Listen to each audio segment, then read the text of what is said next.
Hey guys, today I've got David Wood with me. I'll introduce you in a second, but how you doing, David? Pretty good, pretty good. Great to have you. So let me just give you guys a bit of an introduction about David. For those of you who may not know who he is, he's got a very, very popular YouTube channel, over 78,000 subscribers, 20 million plus total views. I'm envious of such metrics. Finished his PhD a few years ago in philosophy, but specifically he focused on religion. Maybe you could tell us a bit about that before we get going. Well, yeah, my background is atheism, so I've always been interested in some of the most prominent arguments of atheists, and the sort of bedrock argument of atheism is the problem of evil. If God exists, why is there so much suffering, or something along those lines? And the argument's taken various forms over the years, and sort of the most recent forms that philosophers of religion are using is a Bayesian version of the argument from evil. So I did my dissertation on the Bayesian argument from evil, which is interesting to, I don't know, maybe a couple hundred people in the world. Well, you know, one of the things in academic writing is that if you write an academic book and it sells 1,000 copies, that's considered a Mhm. best-selling academic book. Yeah, So the metrics of diffusion are very different in academic writing. I hear yeah. you. So I thought what we'd start. You pointed to the fact that you were interested in atheism, and I think you were an atheist, and then some personal issues happened in your life that led you to your current Christian faith. Can you walk us through this very interesting personal history? Sure. It's the full story is a bit longer, and people, if people want a more detailed story, they can type in David Wood, Why I'm a Christian, and it'll pop up on YouTube. But the condensed version is there are basically kids growing up who have mental health problems, but don't know about it, don't know what's wrong with them, and don't even know that there is something wrong with them, and no one explains it to them, and so they grow up and they can end up messing up a lot before anyone actually before the system actually catches on that someone has a problem here. And so I was growing up, and I had all kinds of problems. I had delusional thoughts. I thought that um, at various times I thought that I controlled the weather, or that I could control time, things like that. They weren't lasting. It would, I might have a problem for a couple minutes or a couple months or something like this, and then it would go away. But another problem was I didn't have normal emotional reactions to things. And eventually I didn't find this out until I was already in a lot of trouble and in a psychiatric hospital. And they put on my paper, on my diagnosis, antisocial personality disorder. And didn't tell me what that was, didn't give me any kind of inclination about what I needed to do. It wasn't until years later when I actually looked up the word sociopath, right? I was like, what exactly is a sociopath? And it said someone with antisocial personality disorder. And I was like, wait, that's me. Well, that would make sense of things, wouldn't it? And then hey, I started understanding something. But basically, got into a lot of trouble as I was growing up, but it was just treated as, hey, here's a kid who gets into lots of trouble. I was 18 years old, and I attacked my father with a hammer. I left him for dead. I thought he was dead, and I drove away. What And triggered that attack or that response? Was there a history between you two that was a bellicose history? What happened? no, no. This was almost just completely philosophical in nature. It's basically I've been told all my life that certain things are right and wrong, and I believe those things. And then I realized that according to my worldview, what I actually believed about the world, those moral rules, those moral, the moral duties, moral obligations, they don't have the kind of status that I'm told that they have. It's basically, if you have just a naturalistic perspective, there are only a couple of places you can go to get your idea of what the status of these moral rules are, and you can say that. They were hardwired into our ancestors. So, our ancestors that had these traits were better able to survive. They were better able to function in groups and so on. And so they're hardwired into us. Or you can say society, puts these into us.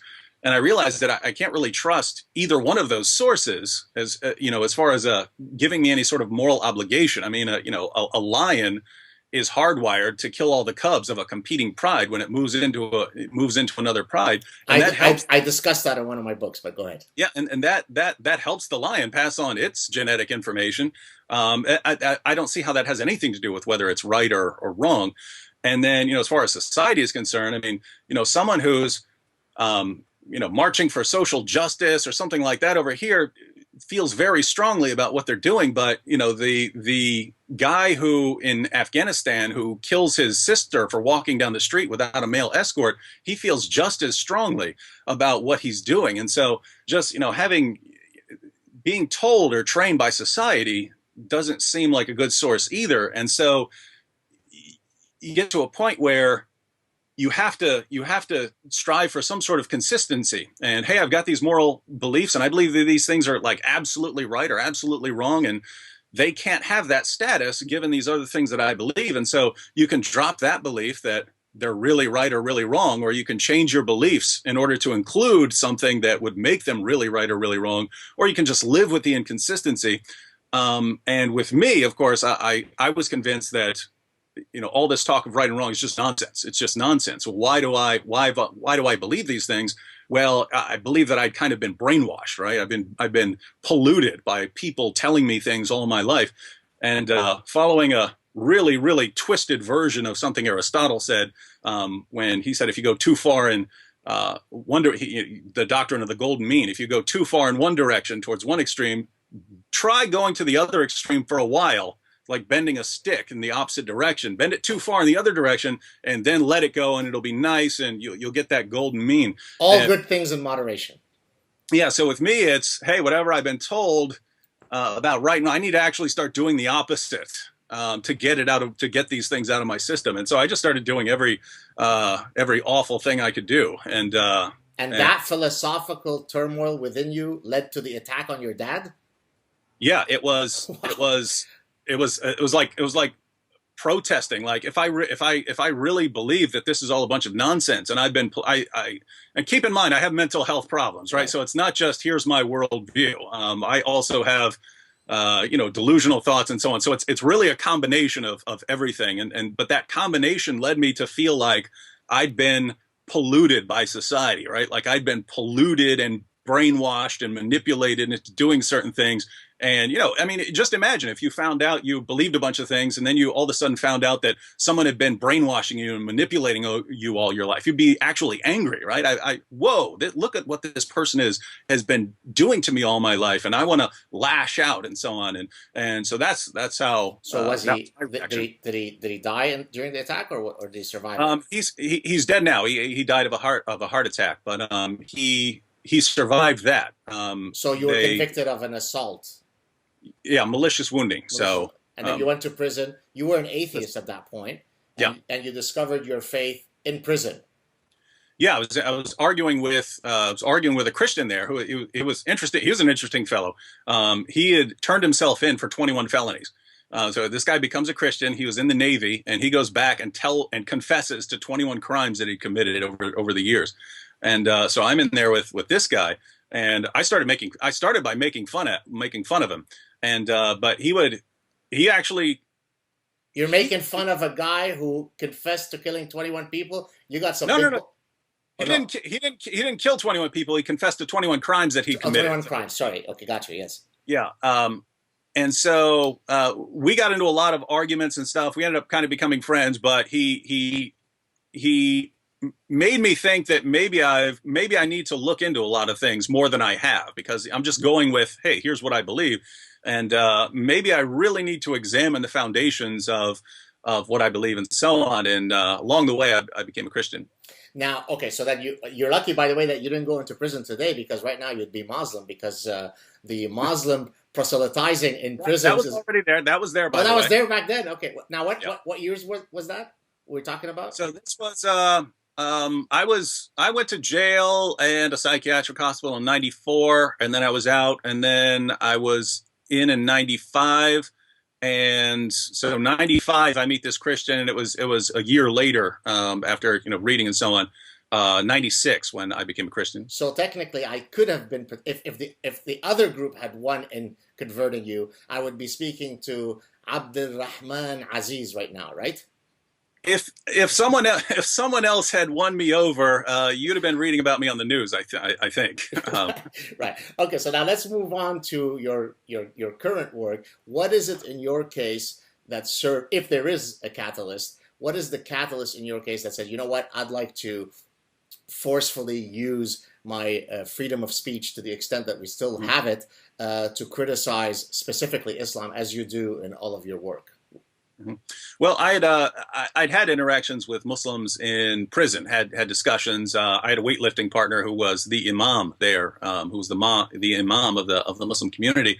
But as far as really studying Islam, when I got out of prison, went directly into college, and there met a guy named Nabil, and we ended up sharing a hotel room together on a school trip, and got into an argument right off the bat. And you are one cantankerous fellow. Yeah. Well, actually, I had prayed. I said, God, I don't want to, be accused of being a bigot or something. So if you want me to talk to this guy, let him start it. And then a couple minutes later, he goes, so are you a hardcore Christian? And that's where it started. But he started it, so that's on him. But we ended up discussing things for about 4.5 years. And, I started to realize that the psychological barriers that are placed on Muslims from considering anything other than Islam. I mean, you're told that the unforgivable sin is associating partners with Allah. So, if you convert to another religion, you say Jesus is Lord or something like this, that's a one-way ticket to hell. Even in a best case scenario, usually you're going to have to give up your family, and that's big family, right? That's not just mom and dad, that's sisters and cousins and aunts and uncles. And, it's a big deal for a Muslim to leave Islam. Can I just interject before you go on? I just received an email today from a gentleman. I won't give too many details, not that anybody could track him specifically, but he is from a 100% Islamic country, and he was writing to me to say that he is currently studying in the United States, and he fakes his belief. He fakes as though he still believes, although he really has left Islam precisely because he is afraid of his family. Yeah, I hear from those guys regularly too, and I understand why. And then of course you have the third, which is that in Islam the penalty is actually death. It doesn't get carried out much, especially in the West. But as things get more and more radical, as the Muslim community becomes more aggressive, you'd always have to be wondering, hey, is someone actually going to take this seriously one day? As Muhammad said, anyone changes his religion, kill him. So I started noticing. But you must not, probably you don't understand the word kill because you're a white American guy. But if you spoke Arabic, you'd know that the philology of kill is to caress, right? And in Malik's Muwatta, he specifies the method. It's chop off his head. So metaphorical. I don't buy it. That's one awesome caress there. So anyway, but I started noticing these things. Eventually, so years go by, Nabil goes off to medical school and so on. I go off to graduate school in philosophy, and Nabil eventually becomes a Christian. And it was interesting because I thought, cool, I'm done with Islam now. So, but my entire reason for studying Islam back then was my best friend was a Muslim. So, we'd become best friends. We would spend all night arguing and laughing and goofing off and back to arguing and so on. And eventually he becomes a Christian, but that's why I was going through his sources. And this is where I started doing a lot of studying in Islam, because he would give me an argument from Islam. So here's something that proves that Muhammad was a true prophet, and he would be quoting Sahih al-Bukhari. And so I would go to Amazon and I would buy the collection so I could look it up, but then I would keep reading. And then I would come back to him and say, look what this says. Look what this says right here. This is a source you're quoting to me, and look what else it says. And of course, this is new information to him, because for Muslims, their information about Islam is filtered to them through their leaders and so on. And so Nabil becomes a Christian, and I think, cool, I'm done with Islam now. And then it was actually Muslims who started challenging us to debate, because they don't like it when you leave Islam. So, and they didn't want any younger Muslims following Nabil's example and saying, hey, why'd this guy leave Islam? Maybe I need to look into this as well. So they wanted to expose and embarrass us on stage. They wanted to embarrass him to show he's stupid for leaving Islam. And they wanted to expose me. So it was Nabil was stupid for listening to what this guy said. And so that's how we started debating. And it was somewhere along the line. I mean, it took Nabil about a month before he got his first death threat, and it was on his car. It was under the windshield wiper under his car. And so it was sort of along the way that I realized, hey, there are lots of Christians who are focusing on lots of issues, and there are obviously lots of issues in the world today, but this seems like the biggest problem that there is right now, and very few people are dealing with it. And I understand why. As soon as you start criticizing Islam, you start getting death threats. I just earlier today I got a comment, a message from a Muslim who says he wants to rape my mother and burn me to death on top of her. But and peacefully, but peacefully. Yeah. Yes, the caress, the caress translation. And so you just get and you're called bigot and race. If you argue with atheists, you'll get called stupid. They'll call you stupid. But you generally don't get racist and bigot and things like that. And you generally don't, get threats to burn you alive and rape your mother. And so it's, if you're deciding what you want to do in life and you start dealing with Islam, there's some huge psychological pressure there to do anything else. And there are lots of people who start dealing with Islam and they're like, whoa, I've dealt with this for a couple of days now, and I feel like I need a shower from everything that's been hurled at me. And so it's basically, this is not what I'm most interested in. I would be much more interested in just philosophy of science and things like that. But I look around and, hey, I want my kids to have a better world than the world I came into, and not a worse world. And so you got to deal with Islam. Well, I tell my wife the exact same thing, because she often tells me, look, you have a very busy career as a professor, as a scientist. It's not as though you're lacking things to do. Why do you take on this additional burden? And my response is, we have young children. I'm not doing it for me. I come from that world. I come from Lebanon. I was born there. I escaped the civil war in Lebanon. I escaped execution in Lebanon. But I'm not doing it for me. I'm doing it for my children. And I think that once you put it in those words, then it becomes clearer why it is important that we fight any illiberal ideology, right? Yeah. But I was going to say, so you're you're very strong in your Christian faith. Do you think that your not your venom, but how forceful you are in your work would have been affected had you stayed an atheist? In other words, is the content of your message, does it hold irrespective of whether you were an atheist or not? For me, no. For other atheists, it may be, but I mean, I know what kind of atheist I was. So, in other words, I knew how I viewed the world and so on, and going out and fighting for human rights just wouldn't have been an issue it wouldn't have been on my radar as far as something that I even cared about. So me personally, it makes a difference. And it makes a difference in another way. I don't hate Muslims, right? So when I'm talking to Muslims and I'm sharing information with them, it's not, oh, I hate you and, I hope you die and you're an awful person and you're just evil because you're a Muslim. My concern for Muslims is I view them as like they've been manipulated all their lives and so on. And they've been, if you take a young kid and pump him full of a bunch of false information. I mean, what Muslim leaders tell young Muslims, I'm not saying it's false because I disagree with it. It's false according to Muslim sources, right? And they still keep pumping this into them.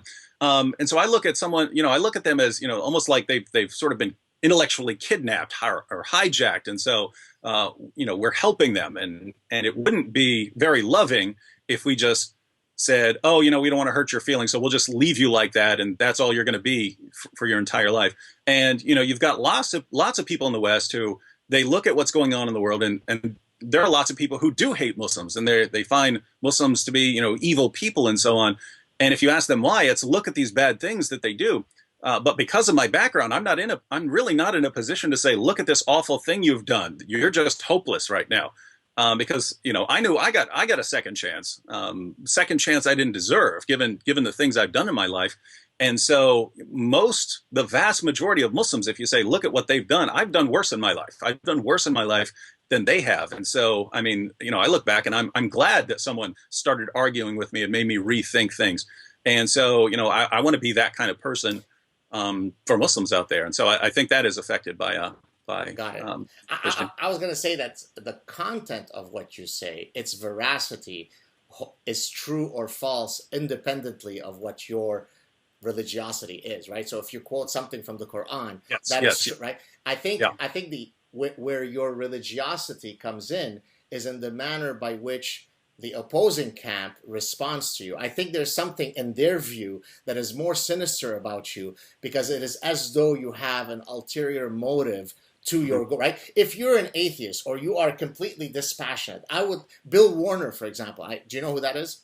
Yes, absolutely. Right. So I suspect, I mean, maybe there's, of course, differences in style. You're a lot more satirical and a lot more sarcastic, which can irk some people, although I think it's very effective. And so I suspect that he receives, as a matter of fact, I think I know that he receives a lot less venom and death threats than you do, because he doesn't come across as though, well, let me show you why my religion is the correct one and yours is false. So I suspect that that might also explain why you receive that extra venom. Does that make sense? Oh, absolutely. And as far as the satire and my general approach in a lot of my videos, that actually ties in more than people know with being a Christian, because lots of people say, hey, you're supposed to be nice if you're a Christian. I don't know what they're talking about, because I mean, Jesus, I mean, woe unto you, scribes and Pharisees, you hypocrites. He could be pretty brutal in his criticism, but it actually ties in because I get messages from Christians and who say, hey, I want to reach out to Muslims and talk to Muslims, but I'm scared that I'm gonna get killed. And so I view part of this as, well, I'll make myself a bigger target than you. And so, as long as I'm safe out there and I'm running my mouth, as long as I'm safe, you guys don't have to worry. And so whatever people think about, me or Pamela Geller or Robert Spencer, whether you disagree with them or not, they are performing a huge service in the sense that everyone who's less of a target than people who are actually out there getting attention for criticizing Islam are kind of protecting everyone else. It's interesting that you mentioned a couple of these folks. So I've had Tommy Robinson on. Do you know who that is?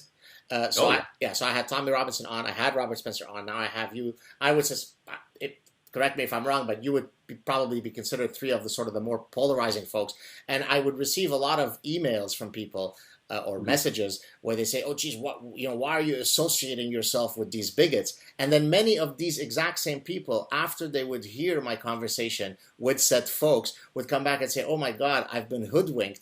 There's nothing in their discourse that struck me as phobic or bigoted." And so it shows you the power of propaganda, where tons of otherwise really smart people start off with the premise that you're speaking to David Wood, but that guy's a KKK Nazi. What are you doing, right? Yeah, absolutely. And I mean, what's funny is, if you hang out with like Robert Spencer, I've hung out with him many times, and Robert's just hilarious, and all he does is laugh the entire time. He has such a good time. He loves life so much. And he's critical of Islam specifically because of what it teaches about jihad and subjugating unbelievers. That's his reason for doing it. And if you ask someone, well, he's a racist and a bigot, and that's all there is to him. And it works, right? I mean, if you don't know the man and you just know he talks about Islam, and then someone tells you the reason he talks about Islam is this, well, that would make sense of it. That would make sense of why he's criticizing Islam if he's actually a bigot. But it's not true. Exactly. Let's talk about, I think that's probably the first place where I became familiar with your work a few years ago. I caught a YouTube clip where you, and I think maybe Nabil and some other guys from the organization, had gone to Dearborn, Michigan, Sharia zone number 1 in the United States, since there are now several other ones in Minneapolis and so on, where you were walking around. Well, you know what? Let me not say what it is. Why don't you describe the whole situation? People are not going to believe that this is happening in the United States. Go for it. Well, it actually, before it became that public, it started a couple years earlier. In 2008, I went there, and I was just brought in because there were Christian evangelists who wanted to go talk to Muslims on the sidewalks around the festival and so on, and wanted to just hand them some tracts or hand them a copy of the Bible in Arabic or something like that. And so I was brought in because there were Christians who didn't know anything about Islam. And so what are Muslims going to say to us? What arguments are they going to use? What objections are they going to bring up? So they wanted to become somewhat familiar with what Muslims in general were going to say to them. So I ran them through that. And uh, so that was 2008, and we went out to the festival, and they went and preached. And if they, I basically stood around. I'm not good at starting conversations on the street. I'm really awful. But if they got into a heated argument and couldn't answer, some of them would bring the person over to me and say, "Hey, he just said this," and so we'd start discussing the evidence. So that was 2008, and there were no problems, and everything went well. In 2009, the Dearborn Police Department made it a rule that you couldn't hand out. They said you couldn't hand out anything, but in practice, they would stop you from handing out any Christian materials. Not at the festival. That was not an objection. It was at the public sidewalks around the festival. And so this is the police department declaring that you can't hand things out on the public sidewalks. Which is literally a violation of the Constitution, Absolutely. right? Yeah, and eventually it went to court, but those things sort of take years with the appeals and so on. Eventually and the court said, "What are you talking about? Parks and public streets, that's free speech area number one right there, where you don't, unless it's something extreme, you don't interfere in those areas." And there was nothing extreme there, right? So, but anyway, the police department had announced that they're going to they're going to do that if you hand something out on the sidewalks. So what happened was security started using the system a little bit, because now you had Christians who went and they were just talking to people. They weren't handing anything out. And security, the Muslim security guards, they wanted to get rid of these people too. So they started over and over again. They kept doing this. They would walk up to someone and say, "Hey, I wanted to look up something in a Bible. I see you've got a Bible in your bag there. Could you let me see it real quick?" And as soon as your hand went out, boom, they clicked a picture of you and they took you to police and said, "This person is violating the rules," and kicked them out and so on. So it was at this festival in 2009 when there was a big booth that said, "Got questions, we got answers." And it's a Muslim booth. And Nabil's a former Muslim. And he walks up to the booth and says, "I got a question. You're handing out a tract right here that says Islam's a religion of peace, and you're quoting these verses. How do you interpret Surah 9, verse 29? Fight those who do not believe in Allah." And the guy goes, "I don't know. Why don't you open it up and read it to me?" And it's like, "You don't know this? You guys are the ones who are answering people's questions, and you don't know these basic Quran verses?" So Nabil starts reading this. Anyway, long story short, security shows up and starts slapping us all over the place. And you're disturbing the peace. You're disturbing people's right for enjoyment. What's the charge? What could be the charge? It's we didn't want to be accused of doing anything, and so we had a camera, right? Because we had understood with people walking up and saying, "Hey, can I look at your Bible?" Now I can take you to police. We understood that these guys are doing some dirty stuff to get people in trouble. And so we didn't want to get accused of doing something we didn't. So one of us would stand back with a camera and they were all cool, and they were, the people we were recording were fine with being recorded and so on. But security would walk up and say, "You can't record here." And what are you talking about? There are people with camera phones all over the place recording. What are you talking about? And so we refused to shut our cameras off, especially because they surrounded us, right? They surrounded us and they're telling us, "Turn the cameras off. You guys are about to beat us to death, it looks like. We're not turning our cameras off." So anyway, they just started slapping us around, and eventually we left. And we talked to police afterwards, and we said, "Look, we don't want anyone arrested. We don't want anyone in trouble. Just let those people know that they can't slap people around for recording in public. And just let them know that, and there won't be any problems." And they said, "Sure, we'll take care of it." So we showed up the following year to make sure that people did understand that they can't slap people around for things like that. And that's when we were walking out of the festival, and a group of maybe 12 or 15 young Muslims, 14, 15-year-olds, gathered around Nabil, started asking him questions. They were great questions. They were the sort of questions that we know young Muslims have, and they would like to ask someone. I've found out on numerous occasions over the years that older Muslims do not like it if you're a Christian and you talk to younger Muslims. They get really, really upset about that. And Nabil's sitting there answering the questions, and he's praising them. He's saying, "Wow, these are great questions, guys. I'm glad you're asking this." And then he answers the question and then says, "Anyone else? Who's next? Who's next?" And so there's a group of young guys. I thought we were about to all head to IHOP or something like that after that, because we're sitting there having a good conversation. And then police showed up and put us all in handcuffs and threw us in jail. And so we got bailed out. We got bailed out early the next morning. But yeah, they took us in jail, put us in jail for having a discussion on a public street. And they said that we were inciting a riot there. Nabil answering questions of 14, 15-year-olds was inciting a riot. But it was really disturbing because they kept our cameras, right? We could prove exactly what happened there. And they kept our cameras for, I think, almost a month. And meanwhile, the media is reporting that we were screaming at Muslims. We were telling Muslims they're going to go to hell. We're inciting a riot. And in order to protect the peace, they had to lock us up. And we're going, what are you talking about? We've got to give us our footage back. They eventually had to be given a court order to give us our cameras back. And by that time, everyone was convinced that we really are these maniacs who run around screaming at people. But we went ahead, and for that, if it's a police department, then I'll sue over that. So we actually sued them, and you won, right? You won the case. Now, all that footage is now up on YouTube if people want to see it, right? Yep. Is it available on your website? Yeah, I mean, if you go on YouTube and you just type in Dearborn, I think it pops up. If you type in Dearborn arrests, that's the unedited footage, because we posted some clips of our arrests, and people would say, oh, but right before that, that's when you were right. Muslims and causing a riot. And we go, okay, so we'd have to post more. And then they would say, oh, but you posted this clip and that clip, but between those clips you were yelling. And finally I said, okay, here's the unedited footage. Show me what we did here. And now, of course, in this case, I mean, the court system, the use of the court system allowed you to be vindicated.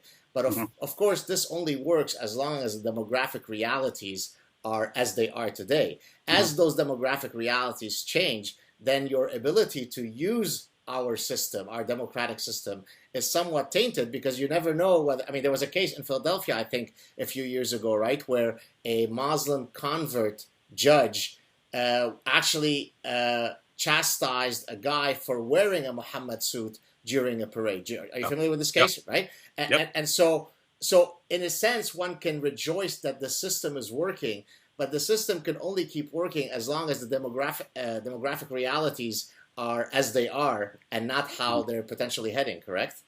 Oh, absolutely. And by the way, the system in Dearborn did not work. We had to go up to higher courts outside of there in order to be vindicated, because the system inside, you get eaten alive there. And now the police who were sort of doing all this Orwellian stuff, they weren't all necessarily Muslim, correct? They were most of them aren't Muslims, but they view it. So they already have the psychology of the dhimmi, right?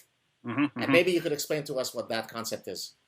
Yeah, well, that's there are people who think that all non-Muslims have to be killed according to Islam, and that's not the case. You can be a subjugated people.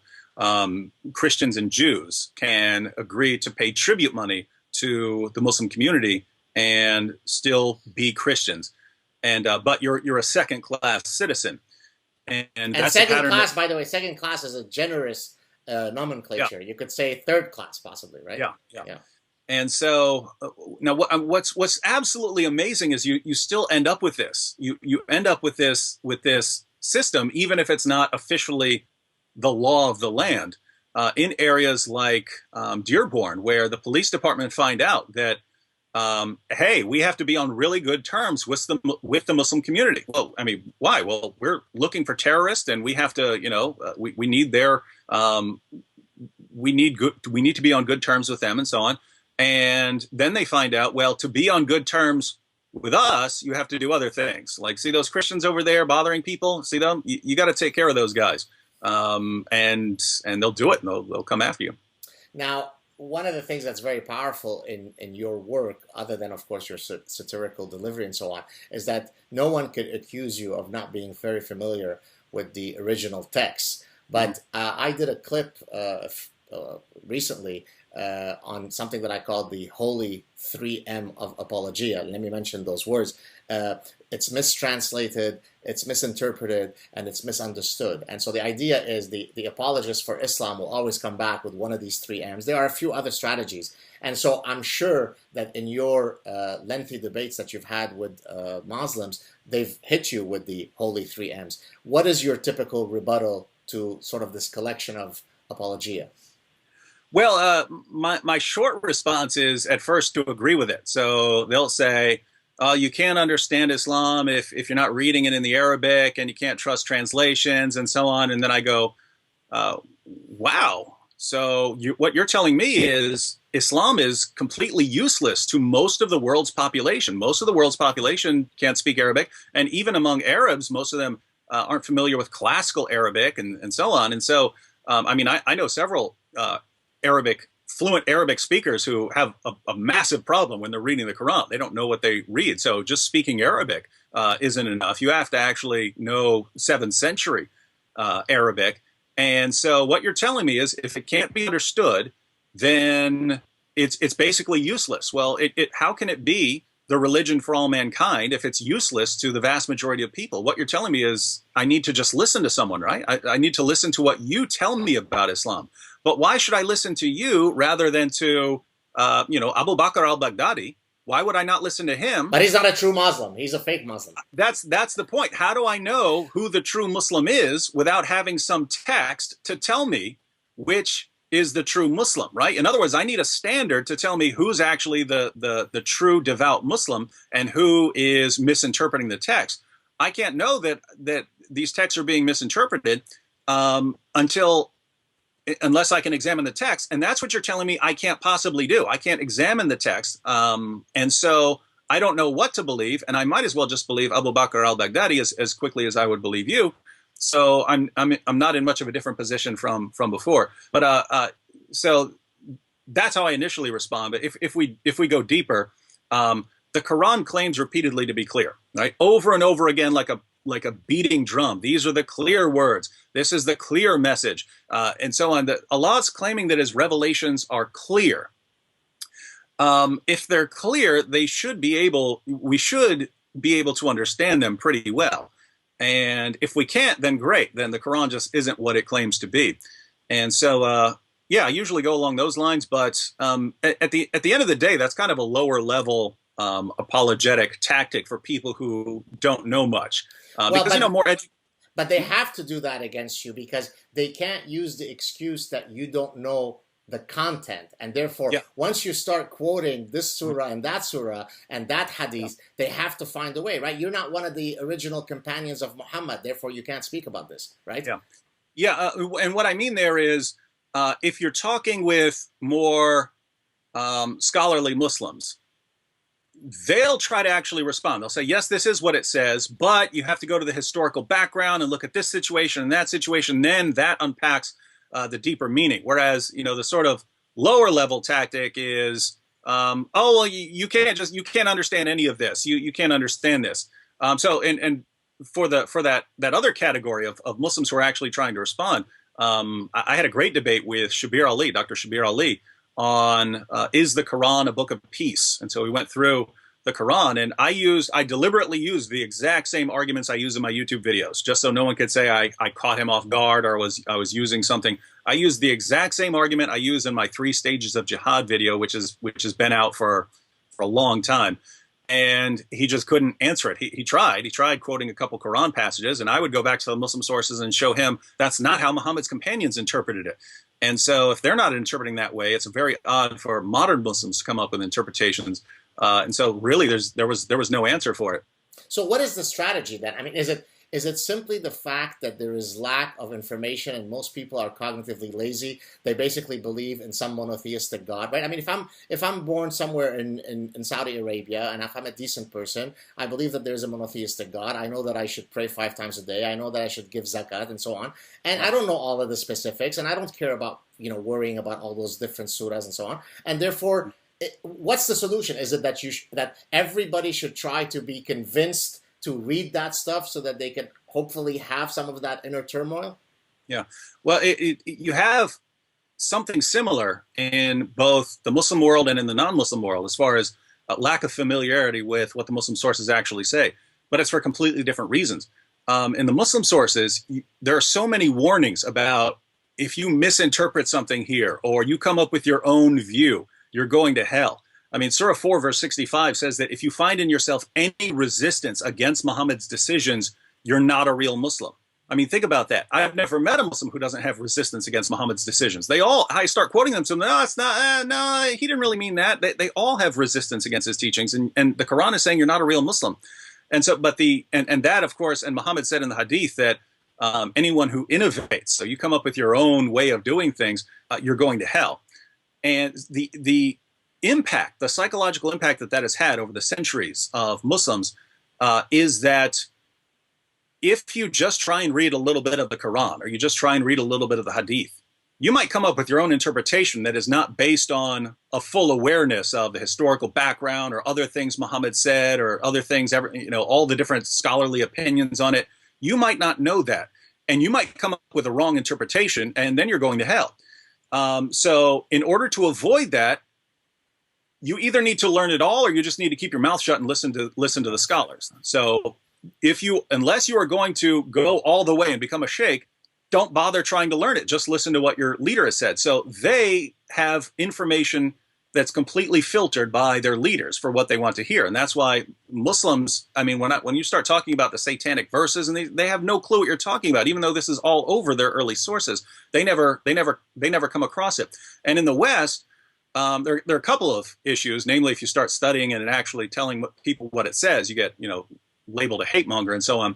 But even before that, most Muslim sources haven't been around for very long as far as available in English translations. Back in the day, you have the Quran, but at the time when Islam was becoming popular, during the time of like Muhammad Ali and Malcolm X and so on, when it's gaining momentum in the West, you don't have most Muslim sources available, and so a lot of what they're being told, it was complete nonsense from an Islamic perspective, but Muslim preachers would adapt their message for a Western audience, and to any particular group that they're talking to. And it's only now that we really have widespread access to the Muslim sources, and even Muslims in their own lands who for centuries were sheltered from hearing anything critical of Islam or hearing anything positive about any other religion or ideology.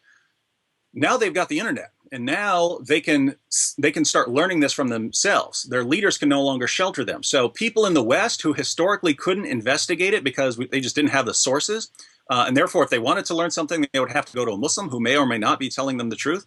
And Muslims in the Muslim areas where they're sheltered historically, they're no longer they're no longer shielded from this. And so we're the generation right now that can deal with this problem. We're the first generation where non-Muslim countries have all the sources available to them, and we're the first generation where Muslims are just wide open, either because they've moved to the West and they're at school here and they're around other people, or because even in their own lands, as long as they've got a computer and YouTube, they can hear all the facts about their religion. So it's easy to be negative about this and say, hey, it's 1.6 billion Muslims, and you have all these terrorist attacks. The positive side is we're the first generation that's actually really capable of interacting with the Muslim sources and really going after Islam at its core. I appreciate that optimistic bent, but let me throw in some pessimism in there. I've had several great guests on my show, all of whom are either still practicing Muslims, but who are very liberal and secular and actually attack not Islam, but Islamism. They always find a way to sort of mitigate what the attack is. And the amount of mental gymnastics that some of these guys go through to still protect the faith, whether either publicly in speaking to me or privately offline, is astounding. So while I agree that access to the information is ultimately what is going to help, win the battle of ideas, it's not a guarantee, because these guys know their text, but they come up with just breathtaking, Olympic level mental gymnastics to defend the faith, right? It's about culture. It's about a misunderstanding. I call it unicorn Islam, right? If I'm a gay Muslim woman, I somehow construct a narrative that says, no, but Islam loves lesbians. If I'm a lover of Jews and I'm Muslim, no, Islam loves the Jews. And so there's always the capacity. Muhammad was the greatest feminist in all of history. Greatest feminist, greatest LBGT guy, greatest green marketing guy, greatest Jew lover. And so how do we then deal with those guys? Because it's not that they don't have information, it's that they twist the information in any way that they can to protect their faith. How do we deal with those guys? Well, I'm assuming you're talking about like Zuhdi Jasser or someone like that. Oh yeah, I'm talking about him and a few others. Yeah, and I think they're well-meaning, right? And I think they look at the world and say, hey, we're not going to shake Muslims out of their beliefs, and so let's just try and steer them in the right direction. and it's just not going to work. I mean, if you look at the text, right? If you look at the text, and it says that the text is perfectly clear. Allah repeatedly says he's clear. And then he tells you you can't have any resistance against Muhammad's decisions. If you resist Muhammad's decisions, you're not a real Muslim. And you start putting those together, then when you read something commanded by Allah or something said by Muhammad, it's very difficult to say, well, let me just reinterpret this in the light of my Western beliefs, right? I need to be careful about reinterpreting this. So when Muhammad says, I've been commanded to fight people until they say there's no God but Allah, of course you can say, oh, that's really talking about self-defense, and if someone's attacking you or something like, of course you can say that. You can read, fight those who do not believe in Allah, and then say, well, despite the fact that there's not one word about self-defense or anyone attacking the Muslim community in the entire passage, it's nevertheless about self-defense, and it's only saying fight and self-defense. You can do that, but if you are taking it seriously, I'm a Muslim, that's one who submits. How do I submit? By obeying Allah and Muhammad. Allah and Muhammad are supposed to be clear, and I'm not allowed to reinterpret what they say. How then do I immediately reinterpret everything they say about fighting unbelievers and so on? And so it's, hey, it's great that you're a peaceful Muslim, and I mean, Zuhdi Jasser, I mean, he's really going after jihad. I mean, he's doing good work in that sense. But at the same time, if you have a widespread religion, you are always going to have a personality type, right? There are different types, because I'm this personality type of, hey, I'm going with, unless I have a very good reason to reinterpret something, then I'm just going with what the text says. That's my personality type, but that's the same personality type of people in ISIS and so on. I was just going to say, you're describing ISIS basically. And so that will work for people of a certain personality type. It's not going to work for people with a different personality type who are going to say, I'm not listening to you, Zuhdi Jasser. You are not, have never been, and never will be an authoritative source of Islamic doctrine and practice. Allah and Muhammad are. So I need to listen to them, and I don't get to reinterpret it based on Western values. I need to do exactly what it says, and you're going to get jihad. And I mean, think about it. That's exactly what you have. You have Zuhdi Jasser. You have CARE, you have all these individuals and organizations shouting from the rooftops, everyone up to and including the President of the United States and the Prime Minister of Great Britain, everyone telling us one thing. And if you look at terrorist attacks over the past several years, you see it going up like this. And you say you deal with statistics, you know what that means, right? Unless something changes, that keeps going up. That is the type of curve you only want to see if it's like your bank account or your YouTube subscribers or something like that. You don't want to see that if it's people being killed. And so my question for them would be, do you think this is going to work? Because you're doing it and it's failing miserably. Things are becoming more radical, more violent. Do you have a plan B? Because if this is your only plan, just running around saying, hey, let's interpret this in a peaceful light, this is failing miserably. And so if you don't have a plan B, why don't we go with my plan? So based on what you just said, let's say the last 5 minutes, I could almost guess then what the response to my next question is going to be. Actually, 2 questions. We can lump them together. Number one, so then I'm assuming that you would think that any exercise in reforming Islam is probably useless. And if that's the case, then if Islam is non-reformable, then does it have a place in secular, liberal, pluralistic, tolerant democracies? What do you think? Well, Muslims can be reformed, so people can be reformed, and people are capable of interpreting anything however they want, right? You could open up the Quran and say that this is telling me to bake pancakes, right? You can interpret anything to mean anything you want. But you really can't, though, right? I mean, in the sense that I'm saying individuals are capable of doing it, but Islam, because it claims to be clear and because it specifically says don't reinterpret this, there's always going to be a huge tension between Muslims who are reinterpreting it and saying that what Allah really says, what Allah really means here when he says this is something different. If you're taking the text seriously, you don't get to say that, because what you just said is you can say it more clearly than Allah in his perfectly clear book said it. You're claiming to be greater than Allah. Lots of Muslims aren't going to do that. And so just based, again, on personality types of, yes, you'll have people who are more feeling based and so on.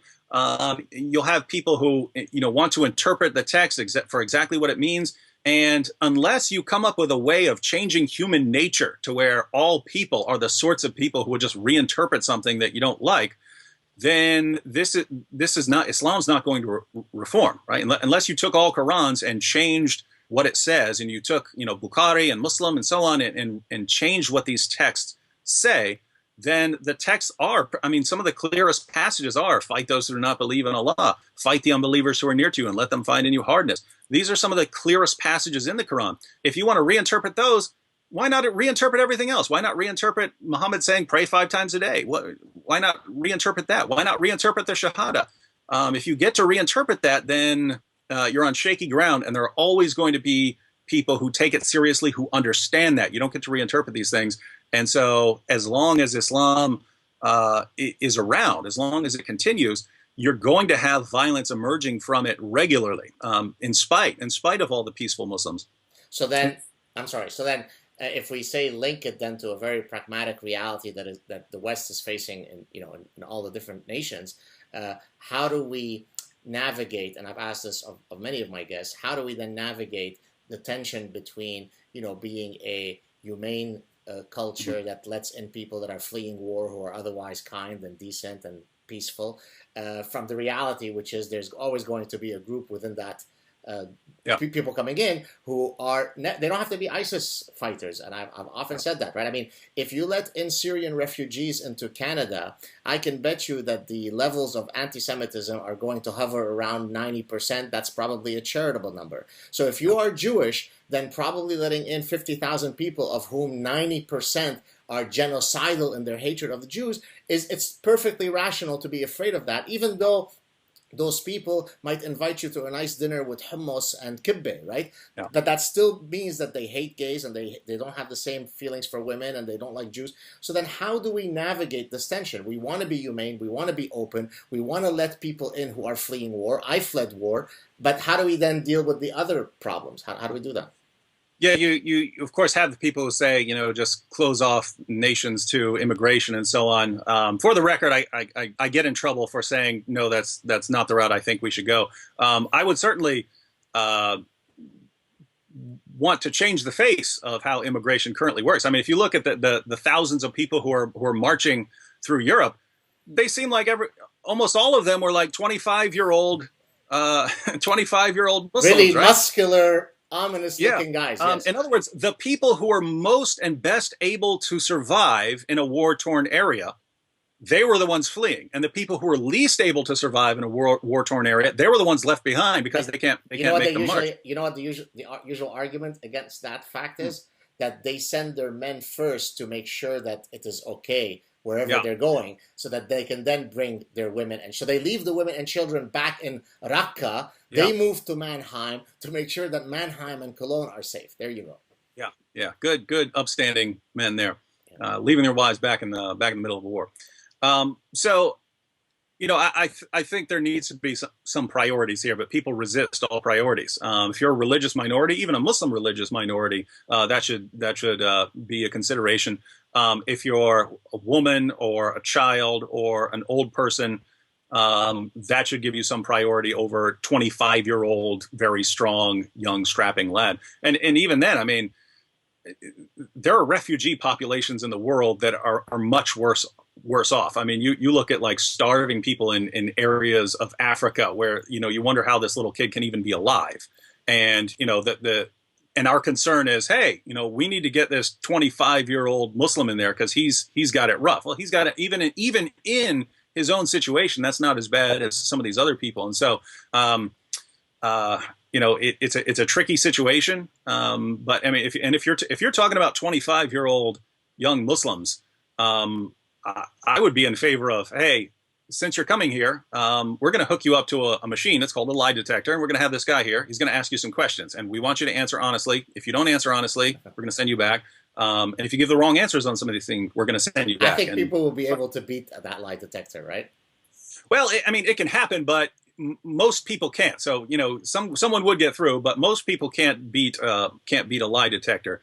And so, basically, you tie them up and you say, Jews are great people. They're your equal. And then you see what the physiological response is. That's what you're saying. I would, yeah, things like that. Or, hey, do you believe that Muslims are superior to non-Muslims? Right. Do you believe that if you get a hold of a 12-year-old British girl, it's okay to rape her? Do you believe that? And check their responses. I understand that's not foolproof, but I mean, the situation you have now, just tens of thousands marching across borders and so on, and leaving the people who, I mean, it's sad the people who are actually refugees there, when, I mean, who should be much higher up on the list, because that's like mothers who are selling their 11 and 12-year-old daughters into prostitution to wealthy Saudis, practicing mutta, because they can't. You want to? I mean, I know what that is, but you want to explain what that is? Temporary mutta. Yeah, in the Muslim sources, Muhammad allowed his followers, his warriors, to hire prostitutes if they were away. It's called mutta. And some of the Muslim sources say that he eventually forbade the practice, he outlawed it. But those exact same Muslim sources in other hadiths say that it was actually one of the later caliphs who outlawed it, and then they just said that Muhammad said it. And so they're all strong hadiths here, and so you can kind of make whatever you want of it. And so if you want to practice mutta, then which means temporary marriage, which basically means you go up to a woman, say to a prostitute, hey, I'm going to marry you for the next 2 hours while we have sex. I'm going to give you this.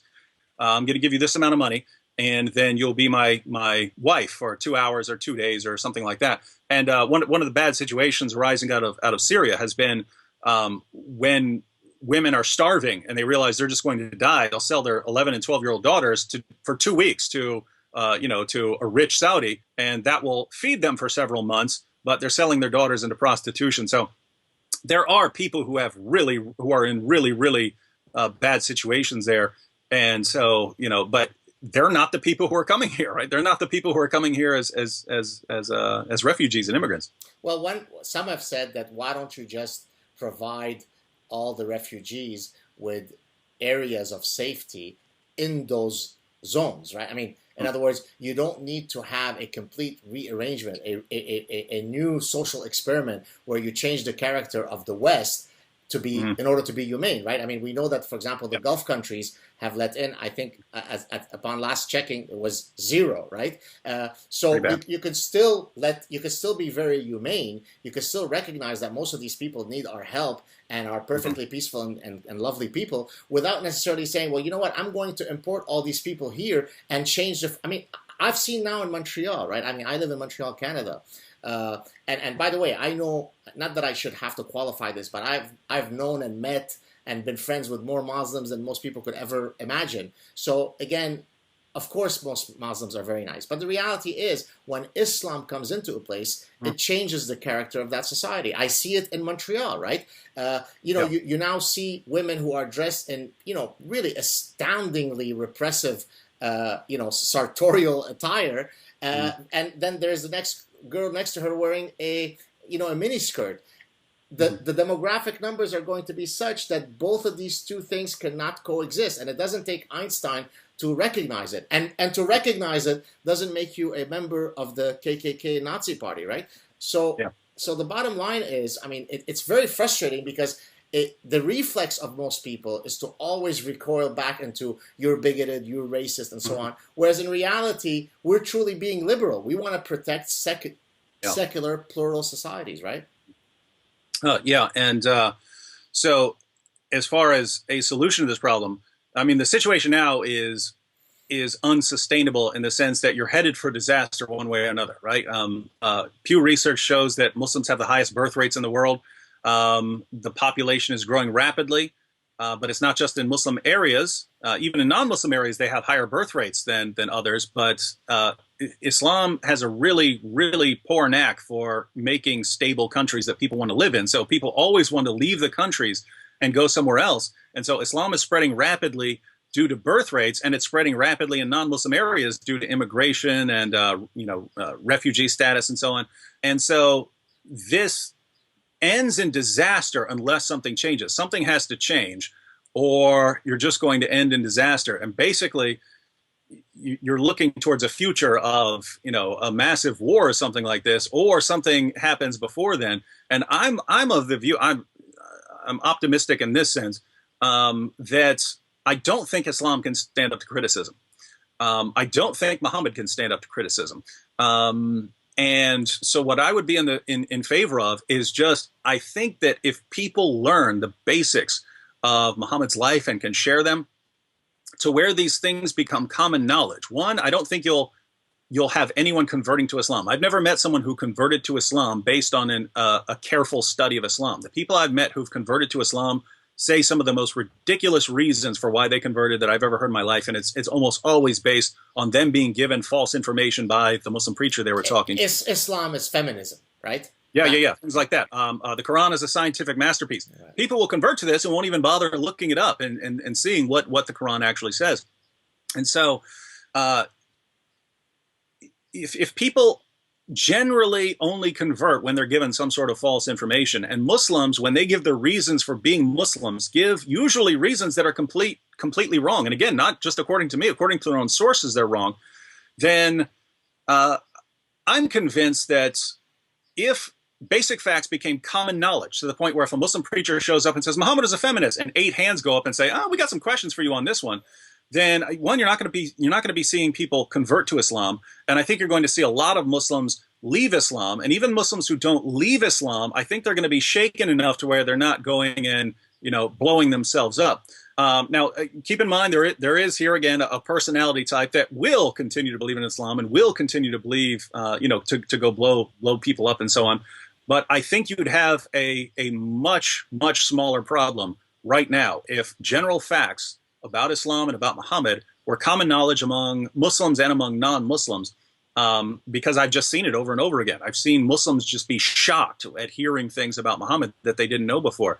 And so before we end in some bloody futuristic battle or something like this, I said, why not try this approach, right? Why not try everyone sit down, learn about Islam, and start responding to it? And I think that's and what's amazing is I'm looking at this like this is the only way I can see that doesn't end in bloody disaster. And so that's I'm going to go out and share as much as I can about Islam so I can try and get it to become common knowledge. And it's, you're a bigot and a hate monger for spreading all of this stuff about Islam. I'm trying to save all these people's lives, right? Well, I'm trying to save Muslim lives by, and one of the most heartbreaking things is after several terrorist attacks, you find out they're converts to Islam. And Facebook will have the page down as soon as it becomes public. But if you catch it right after the name is announced, you can go on their Facebook pages and see what they were arguing. And some of these are converts to Islam, and you look, and they're actually giving their reasons for converting, and it's completely false, right? What they were told is false and demonstrably factually false. And you think this guy went and died for this. He went and died for something that's obviously false. And if someone had just told him, no, that's not true, this guy would still be alive and his victims would still be alive. And yet we're told giving people that information is bad. And that shows that you're a white supremacist and so on, because you're trying to save these people's lives. Very strange world we live in. I was going to say, and we're about to end, I in a different way from the way you approach the problem, one of the reasons that I'm engaged in this discussion is that I completely agree with you that there are ultimately 2 ways that we're going to solve this problem. We're either going to solve it peacefully or we're going to solve it down the road non-peacefully. In other words, what I call the castrati brigade, right? The guys who are without testicles. The reality is that not all men have lost their balls, and at some point, men will wake up. And when they wake up, their response may not be very pretty, right? So we can either wait till that point and have a repeat of the Lebanese Civil War in every street corner all over the West, or we can talk about it now and hopefully avoid these problems down the line. And so in that sense, it's difficult to argue that someone like you is actually not a man of peace, because in a sense, you are literally trying to avoid the bloodbath that's going to come down the line, right? Yeah, and I mean, I have no doubt. I have no doubt that people will eventually understand what they're up against. It's just, do you finally catch on 15 years from now where there is no peaceful solution in sight? Or do you catch on right now with everything going on in the world where you still have a shot, at least in America and in other places, you still have a shot at peaceful resolution of this. Let us hope that it's the peaceful one that wins out. David, before I let you go, are there any projects, any books you're working on, anything that you'd like to promote that is not yet public that you might use this platform to promote? I've actually written several books or part of books. It's finishing them. It's always in the back of my mind that hey, I can make a video on this and that will actually reach people around the world much more quickly than the book will. But yeah, I'll be wrapping up a couple of books I've been working on here in the next couple months and send them off. But mainly on YouTube. It's I'm getting around a little over a million hits a month now, which is pretty good. But when I think of the amount of information that really needs to be posted, there's awesome stuff coming, right? I mean, we have this opportunity that other generations didn't have, and I want to take full advantage of it. And so, people want to follow me up on YouTube. I got most of my videos. I just think through them and then make them and so on. And it's a very quick process, but I got some things I've been working on for several years in order to get it exactly how I want it. And so, yeah. You always have this very diabolical, not diabolical in a nice way, grin on your face as you deliver your satirical material. I highly recommend your work. I know that I often watch it, and oftentimes, despite how serious the material is, you have me cracking up. So keep up the great work. Real pleasure talking to you, David. Stay on the line. Thank you so much. All right, brother. Cheers.